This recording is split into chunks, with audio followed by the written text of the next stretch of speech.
ಅಲ್ಲೇನು ಆರಾಮ? ನಾವಿಲ್ಲಿ ಆರಾಮು.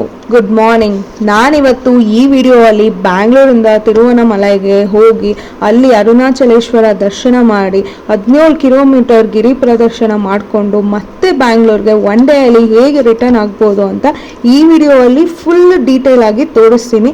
ಅದಕ್ಕಿಂತ ಮುಂಚೆ ನನ್ನ ಚಾನಲ್ನ ಸಬ್ಸ್ಕ್ರೈಬ್ ಮಾಡಿಲ್ಲ ಅಂದರೆ ಪ್ಲೀಸ್ ನನ್ನ ಚಾನಲ್ನ ಸಬ್ಸ್ಕ್ರೈಬ್ ಮಾಡಿ ಮತ್ತು ಸಪೋರ್ಟ್ ಮಾಡ್ತೀರಿ ಅಂತ ಹೇಳ್ತಾ ಈ ವಿಡಿಯೋನ ಮುಂದುವರಿಸ್ತೀನಿ.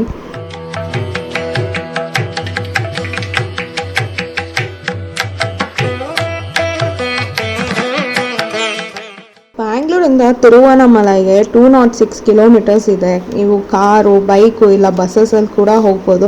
ಟ್ರೈನ್ ಕೂಡ ಇದೆ. ಕೇರ್ಪುರಮಿಂದ 1105 ಅಂತ ಪುದುಚೇರಿ ಎಕ್ಸ್ಪ್ರೆಸ್ಸು, ಇದು ತಿರುವನಮಲೈ ಹೋಗುತ್ತೆ ಈ ಟ್ರೈನು. ಬ್ಯಾಂಗ್ಳೂರಲ್ಲಿ ಸ್ಯಾಟಲೈಟು ಇಲ್ಲ ಮಡಿವಾಳದಿಂದ ಬಸ್ಸಸ್ ಇರುತ್ತೆ. ನಿಮಗೆ ನಾರ್ಮಲ್ ಬಸ್ಸಲ್ಲಿ ಕೂಡ ಹೋಗ್ಬೋದು, ಇಲ್ಲ AC ಇಲ್ಲ ಸ್ಲೀಪರ್ ಬಸ್ಸಸ್ಸಲ್ಲಾದರೂ ಹೋಗ್ಬೋದು. ನಾರ್ಮಲ್ ಬಸ್ಸಸ್ಸು 250 ರುಪೀಸ್ ಚಾರ್ಜ್ ಮಾಡ್ತಾರೆ.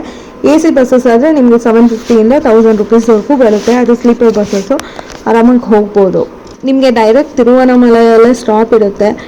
ಅಲ್ಲಿಂದ 1 ಕಿಲೋಮೀಟರ್ಸ್ ವಾಕ್ ಮಾಡ್ಕೊಂಡು ಹೋಗಬೇಕು, ಇಲ್ಲ ಅಂದರೆ ಆಟೋ ಇರುತ್ತೆ. 50 ರುಪೀಸ್ ಪರ್ ಹೆಡ್ ಶೇರಿಂಗಲ್ಲಿ ಕರ್ಕೊಂಡು ಹೋಗ್ತಾರೆ. ಯಾವಾಗ ಹೋಗ್ತೀರಾ ಅನ್ನೋದು ಕೂಡ ನೋಡ್ಕೋಬೇಕಾಗುತ್ತೆ. ಪೌರ್ಣಮಿ ಟೈಮಲ್ಲಂತೂ ತುಂಬಾ ರಶ್ ಇರುತ್ತೆ.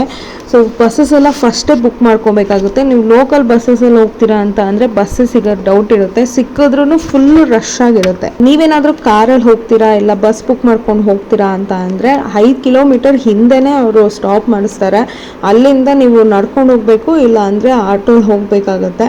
ಆಮೇಲೆ ನನಗೆ ಪೌರ್ಣಮಿ ಟೈಮಲ್ಲಿ ಆಗಲ್ಲ ಅಂತ ಅಂದವ್ರಿಗೆ ನಾರ್ಮಲ್ ಫ್ರೈಡೇಸ್ ಕೂಡ ಹೋಗ್ಬೋದು. ಅವಾಗ್ಲೂ ಗಿರಿ ಪ್ರದರ್ಶನ ತುಂಬ ಜನ ಮಾಡ್ತಾ ಇರ್ತಾರೆ. ಇಲ್ಲಿ ಸ್ಟೇ ಆಗೋದಕ್ಕೆ ನಿಮಗೆ ರೂಮ್ಸ್ ಕೂಡ ಅವೈಲೇಬಲ್ ಇರುತ್ತೆ. ಬಟ್ ನಿಮ್ಗೆ ಏನಾದರೂ ಅವತ್ತಿನ ದಿನ ರೂಮ್ ಸಿಕ್ಕಿಲ್ಲ ಅಂತ ಅಂದರೆ ಯಾವುದಾದ್ರೂ ಚೌಟ್ರಿಯಲ್ಲಿ 50 ರುಪೀಸ್ ಪರ್ ಹೆಡ್ ಕೊಟ್ಟರೆ ನಿಮಗೆ ಫ್ರೆಶ್ ಅಪ್ ಆಗೋದಕ್ಕೆ ಜಾಗ ಕೊಡ್ತಾರೆ.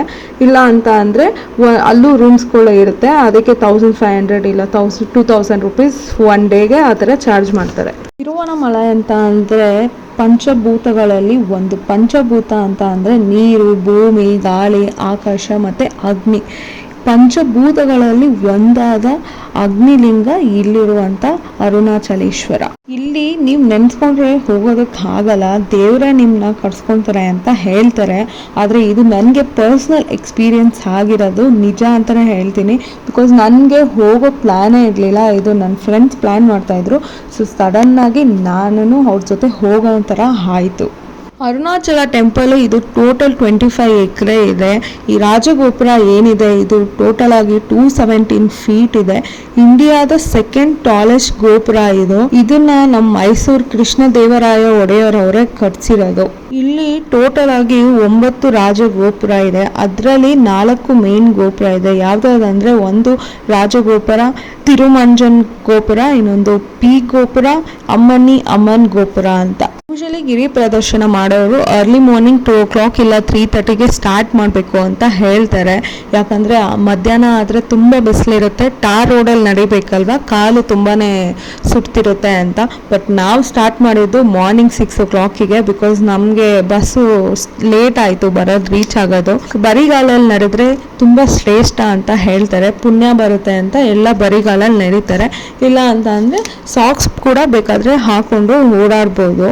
ಗಿರಿ ಪ್ರದರ್ಶನ ಮಾಡಬೇಕಾದ್ರೆ ನಿಮಗೆ ತುಂಬ ಫೆಸಿಲಿಟೀಸ್ ಸಿಗುತ್ತೆ. ಹೋಟೆಲ್ಸ್ ಇರುತ್ತೆ, ವಾಟರ್ ಫೆಸಿಲಿಟೀಸ್ ಇರುತ್ತೆ, ಮಧ್ಯದಲ್ಲಿ ಅನ್ನದಾನ ಮಾಡ್ತಾ ಇರ್ತಾರೆ, ಫಸ್ಟ್ ಏಡ್ ಕಿಟ್ಸ್ ಇರುತ್ತೆ.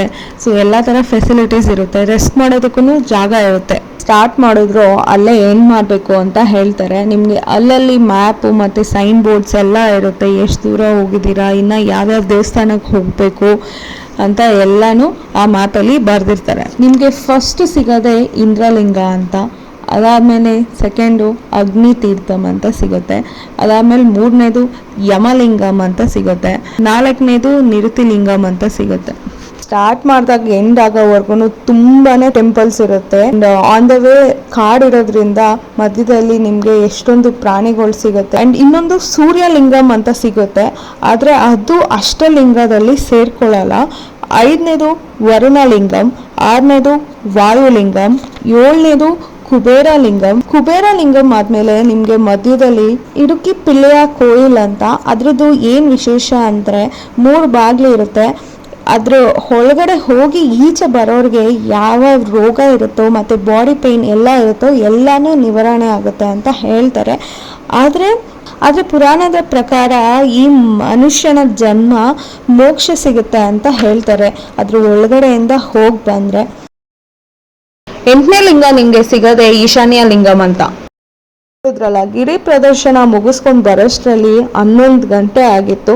ನಾವು ಆಮೇಲೆ ಅರುಣಾಚಲೇಶ್ವರ ಟೆಂಪಲ್ಗೆ ಹೋಗೋಣ ಅಂತ ಒಳಗಡೆ ಹೋದರೆ ಓಹ್ ಮೈ ಗಾಡ್, ಎಷ್ಟು ದೊಡ್ಡ ಕ್ಯೂ ಅಂತೀರಾ. ಒಳಗಡೆನೆ ನಮಗೆ ಹತ್ತತ್ರ 4ರಿಂದ 5 ಕಿಲೋಮೀಟರ್ ಅಷ್ಟು ನಡೆದ್ರಿ. ಮತ್ತು ಇನ್ನೊಂದು ಏನು ಪ್ರಾಬ್ಲಮ್ ಆಯಿತು ಅಂತ ಅಂದರೆ, ಟೆಂಪಲ್ಲು ಸಕ್ಕತ್ತಾಗಿದೆ, ಎಲ್ಲ ಚೆನ್ನಾಗಿದೆ, ಬಟ್ ಕ್ಲೀನ್ಲಿನೆಸ್ ಅಷ್ಟೊಂದಿಲ್ಲ, ಮೇಂಟೈನ್ ಮಾಡಿದ್ರಿಲ್ಲ. ಸೊ ಓಡಾಡೋದ್ರ ಹತ್ರ ಎಲ್ಲ ಸ್ವಲ್ಪ ಕೊಚ್ಚೆ ನೀರು ಥರ ಇತ್ತು. ಮತ್ತು ಏನೇನು ತಿಂದಿದ್ರು ಎಲ್ಲ ಅಲ್ಲಲ್ಲೇ ಬಿಸಾಕಿದ್ರು. ಸೊ ಮೇಂಟೆನೆನ್ಸ್ ಸ್ವಲ್ಪ ಅಷ್ಟರಲ್ಲೇ ಇತ್ತು ಅಂತ ನನ್ಗನಿಸ್ತು. ಇಲ್ಲಿ 2 ಕಲ್ಯಾಣಿ ಇದೆ, ಶಿವಗಂಗಾ ತೀರ್ಥ ಅಂತ, ಇನ್ನೊಂದು ಬ್ರಹ್ಮ ತೀರ್ಥ ಅಂತ. ಮತ್ತೆ ಈ ದೇವಸ್ಥಾನ ತುಂಬಾ ದೊಡ್ಡದಾಗಿರೋದ್ರಿಂದ ನಮಗೆ ಎಲ್ಲಾ ಗೋಪುರನೂ ಕ್ಲೀನಾಗಿ ನೋಡಕ್ ಆಗಲ್ಲ ಅಂತ ಒಂದು ಗಣಪತಿ ದೇವಸ್ಥಾನ ಇದೆ, ಅದ್ರ ಪಕ್ಕದಲ್ಲೇ ಒಂದು ಮರ ಇದೆ, ಅದ್ರ ಪಕ್ಕದಲ್ಲೇ ಒಂದು ರೌಂಡ್ ಆಗಿ ಮಾರ್ಕ್ ಮಾಡಿದ್ದಾರೆ. ಅಲ್ಲಿ ನಿಂತ್ಕೊಂಡು ನಿಮಗೆ 360 ನೋಡಿದ್ರೆ ನಿಮಗೆ ಎಲ್ಲ 9 ಗೋಪುರಗಳನ್ನು ಕಾಣಿಸುತ್ತೆ. ಮತ್ತೆ ಒಂದೇ ಕಲ್ಲಲ್ಲಿ ಕೆತ್ತಿರುವ ನಂದಿ ಟೆಂಪಲ್ ಕೂಡ ಇದೆ. ನಾವು ಇಲ್ಲಿ ಮುಗಿಸ್ಕೊಂಡು ದೇವ್ರ ದರ್ಶನ ಮಾಡಿಕೊಂಡು ಪ್ರಸಾದಕ್ಕೆ ಅಂತ ನೋಡಿದ್ರೆ ಇಷ್ಟುದ್ದ ಕ್ಯೂ ಇತ್ತು. ಆಮೇಲೆ ಗೊತ್ತಾಯ್ತು ಪ್ರಸಾದಕ್ಕೆ 10 ರೂಪಾಯಿ ಚಾರ್ಜ್ ಮಾಡ್ತಾರಂತೆ. ಪುಳಿಯೋಗರೆ ಮತ್ತು ಪೊಂಗಲ್ ಕೊಡ್ತಾಯಿದ್ರು. ನಮಗೆ ರಶ್ ಇತ್ತು ಅಂತ ನಾವು ಅದನ್ನು ತೊಗೊಳಕ್ಕೆ ಹೋಗಿಲ್ಲ.